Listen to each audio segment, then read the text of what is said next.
Hey guys, Julian here, and today I am super excited to be showing you how to make ambient synths like burials. So as usual, you can get the project file and samples and MIDI and presets, all that kind of stuff in this video for free in the description, so make sure to check for that. And if you're a patron on my Patreon, check there because you can get it without a download gate.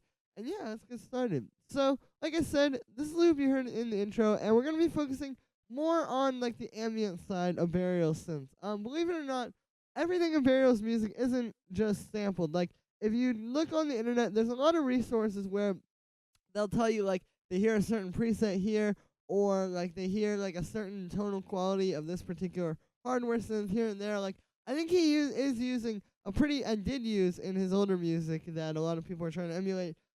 He did use like a lot of synths, and he uses them really well because he's very good at kind of taking synths and making it sound, not even making it sound like a sample, but just giving it character. You know, like if we just get a basic saw wave here, like say we just get analog and start playing in stuff, it's gonna sound very much like a dry, just very clean and kind of simple synth. But if you know how to work with synths and give them more texture and more character, then you can make them sound almost like samples, or kind of make them fit in a place with more sampled kind of sounds. So that's what I'm going to be going for today, kind of showing you how to do that. So we're on 140 BPM here. The first sound that we have is the bass, which sounds like this.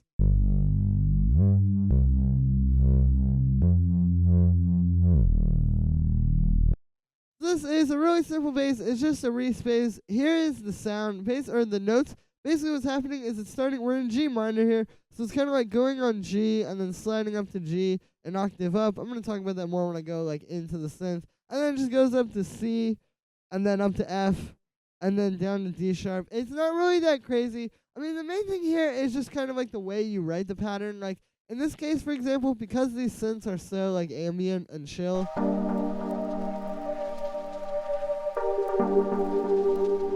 this bass line is really giving it a lot of the movement and kind of just bringing it to life in the way you would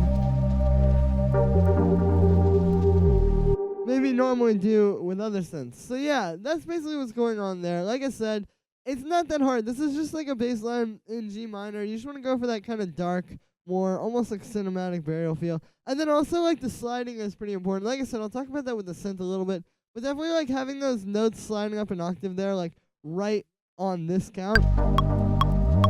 It's like dun, dun, dun, like that, how it's kind of playing off of the beat.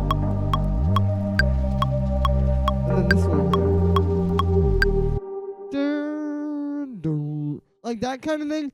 Again, that's really adding to the rhythm, and it's important to do those kinds of things and know how to use that like upbeat kind of thing. And it's not that hard. You just want to do a slide on an upbeat as opposed to like on a quarter note like that. So then for the sound on this one, I made this using Operator. It's a really simple reese bass. What we've got going on here is you can see we have two saw waves. I've just got the second one detuned a little bit, and then those are just going into a low pass. So pretty simple. One thing I will say though is it's pretty important to have like a higher resonance on the low pass with this sound. Like I find if I turn it down, it doesn't really have that same character and kind of burial style texture to it that it has when you turn the resonance up a little bit. So yeah, that is it for Inside the Synth. Like I said, really simple sound. After that, I show a bit of saturation, fattening it up. Here's without it. And then with it, you can hear it really makes everything fatter and just a lot stronger and more textured. And then the last thing we have on here is just an EQ8. And with this, I'm just cutting around like right at 202 hertz. It's just to kind of get rid of some muddy stuff. Here's what it sounds like without it. And then with it. So it's kind of just refining it a little bit and getting rid of those muddy, sort of boxy frequencies around 200 hertz that can sound kind of bad in the mix. And yeah, that is it for the bass.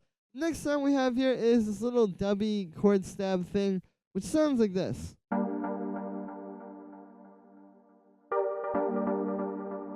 Almost like a dub techno or like a minimal house type of sound actually. But basically what this is just this little chord stab. It just kind of plays in here, you know, every now and then. And this is like very much an ambient synth. Like this is just adding something really ambient and kind of chill and smooth to the sound. And yeah, just a bit of extra ear candy. So you can see for the notes on this one, it's just playing a G minor chord. It's really simple. It's just G minor, just G, A sharp, D, really simple, root note, third, minor third, fifth, and then we just have G an octave up, or G minor an octave up. And yeah, this one's also about the rhythm, like putting it on the upbeats like that, like.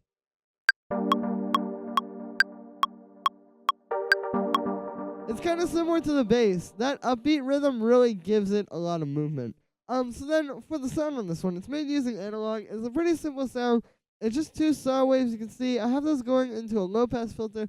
Low pass, it's a pretty generous amount of resonance, as you can hear. And I've got the envelope up a little bit as well, so that's what's giving it the pluck. Then we just have the amp envelope set like this, really similar. And then the last thing we have inside of analog here is just a bit of vibrato and a bit of unison. The vibrato is just giving it a bit of pitch warble. The unison kind of fattens it up. You hear when I turn it on and off.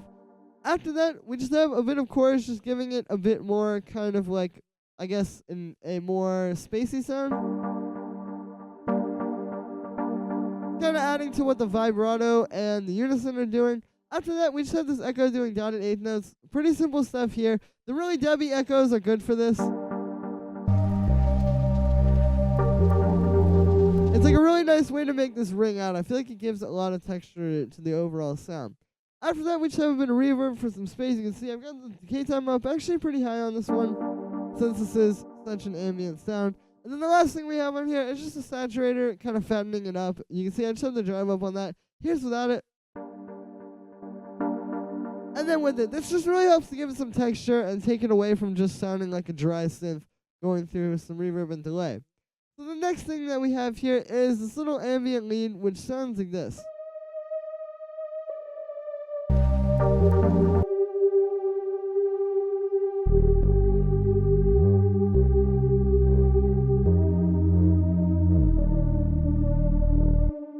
So that's what this is. You can hear it's basically just this ambient lead, which is playing throughout the track. And yeah, this is almost like a pad kind of sound. Like, it's not so much a lead in the most classical sense where it's playing a super catchy melody that just keeps repeating or somehow changes a little bit and then you can kind of latch onto it. It's more meant to just be like a little background kind of ear candy melody.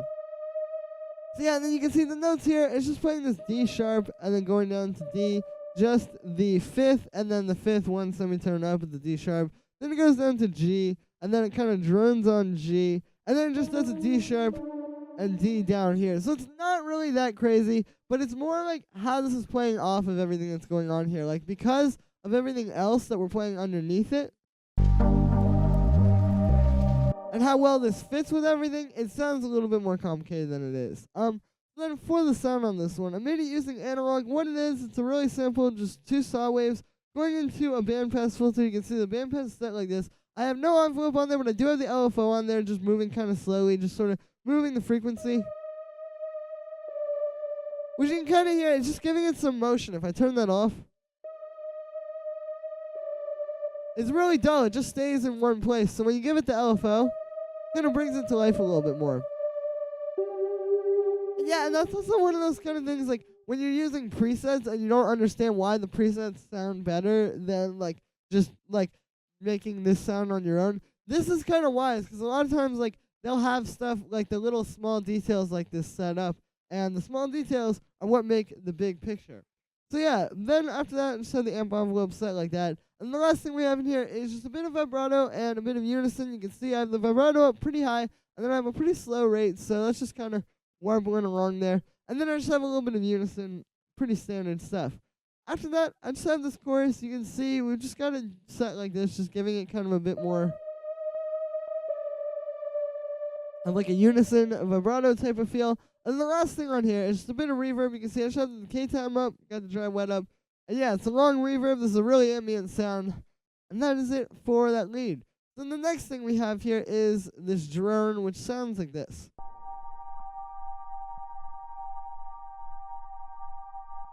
And so what this is it's just playing this long G minor chord, pretty simple. We're in the key of G minor.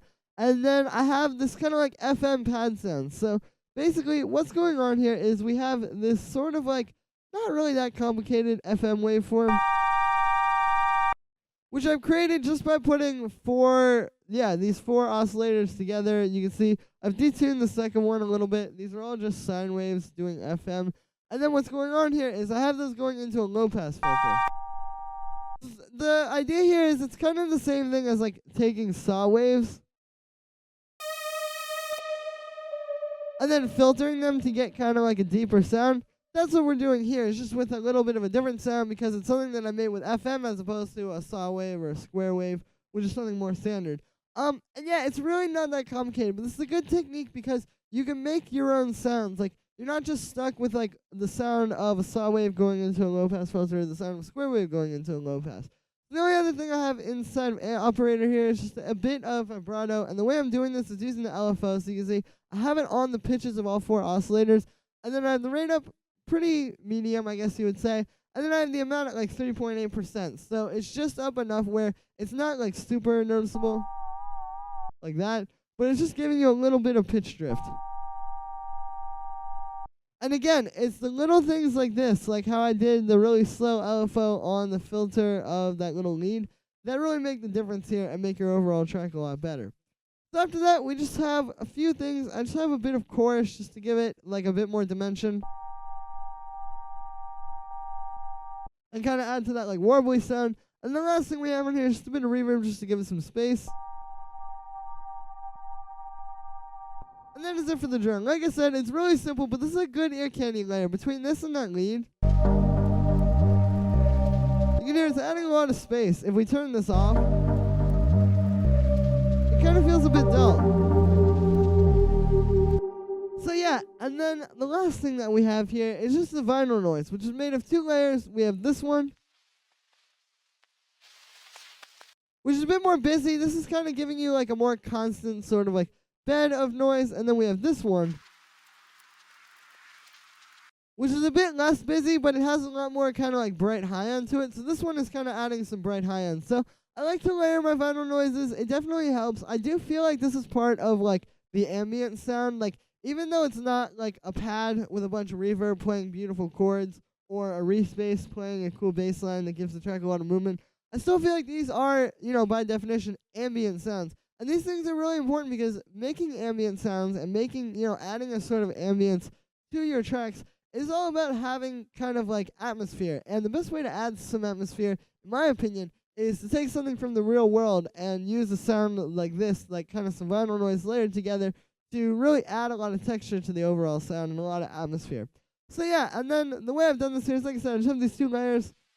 This one, which is sort of like the darker bed of noise, and then this one, which is a bit brighter and just kind of adding some like sparkly stuff on top. And then I have them grouped together, and I have a few effects on the group. So this kind of helps to tie these together. Here's what they sound like with no effects. And then with all of them. So you can hear, yeah, really brings it out, really makes everything sound super cohesive. So first thing we have here is a saturator. You can see I just have to drive up, and that's about it. This just kind of helps to glue them together. Here's without it.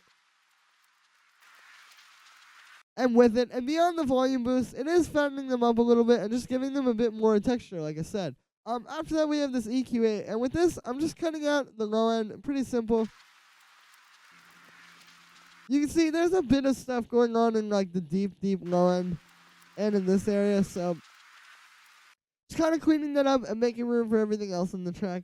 And yeah, so that is it for the vinyl noise. And with that, I believe that's me for today, guys. So I hope you enjoyed this video very much. As always, make sure to like this video as well as subscribe, and let me know what you think of this video in the comments. And while we're at it, make sure to check out all my social media in the description. It's all down there. Go ahead and follow me on Instagram, follow me on Twitter, like my Facebook, all that kind of stuff. I got tons of cool content on there as well that you'll probably enjoy if you're a fan of what I do on YouTube. As always, like I said, you get the project files, samples, MIDI, presets, all that kind of stuff for free in the description, so make sure to check for that. And if you're a patron on my Patreon, check that because they'll be available shortly without a download gate.